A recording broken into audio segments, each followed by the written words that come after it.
makes sense. So the last thing I mentioned, we were going to go back to relationships. Okay, let's do it. So we obviously know that learned optimism is actually quite practical in a lot of different areas. In relationships, I think it's really, really important, and it's something that's not usually looked at or understood. Like, it would help understand gaslighting and trauma in relationships. Okay, so for example, my point. In an abusive relationship, a person, the victim, may stand up the first time to their abuser when they hit them or verbally, emotionally abuse them, right? So I would think that most people would try to stand up for themselves, or they try to at least, with their degree of what they actually do, right? So the next time it happens, are they more likely to stand up to them or just like let it happen? So, no, obviously they're not gonna. They have less likely, whether they actually do or not. And this is for everyone.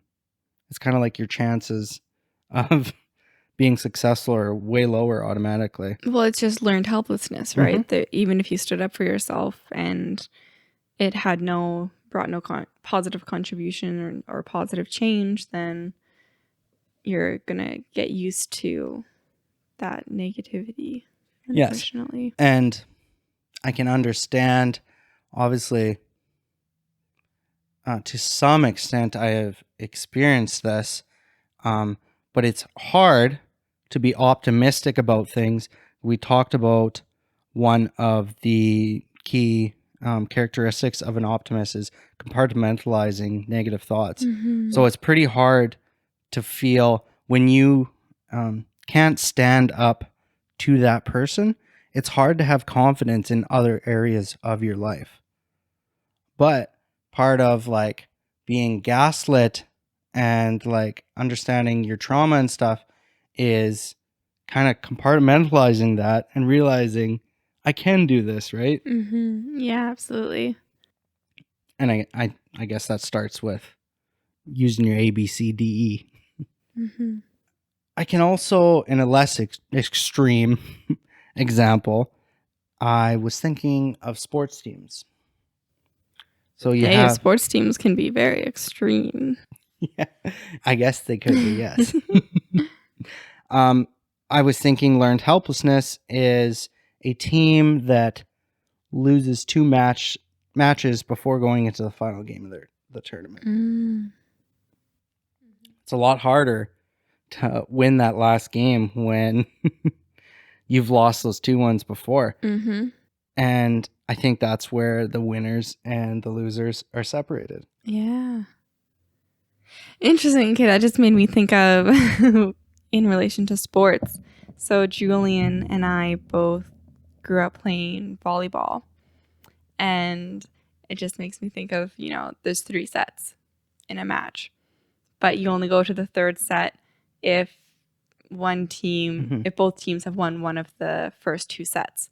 And so it's a lot better going into the third set if you won the second set. But if you won the first set and then you lost the second set and then you have to go into the third set, like it's a lot harder because you're kind of feeling down about it and they're coming right off the win going into the third set, and the third set is shorter, and so it's just really intense. So I definitely can see that playing a pretty significant role in sports.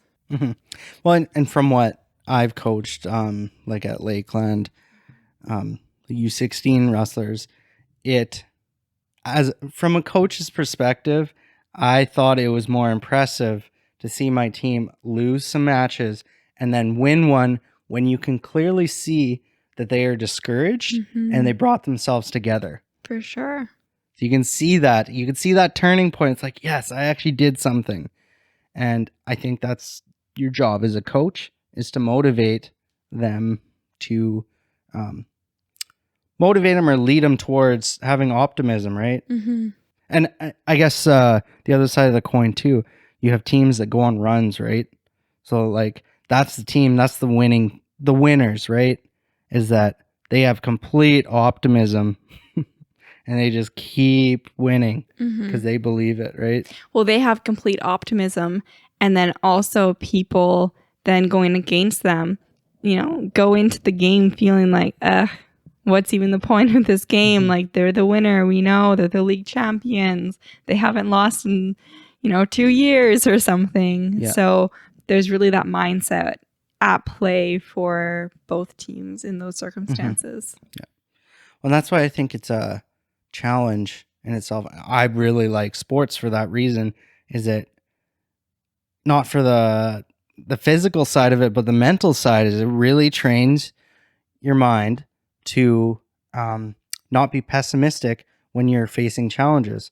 So like learned helplessness is avoiding challenges and not having problem solving skills or like a deterioration of them. So when you in the moment, it's easy to say before you're in the moment that you'll be able to do something. But when you're in the moment, you kind of forget what to do. You often shut down. Yeah.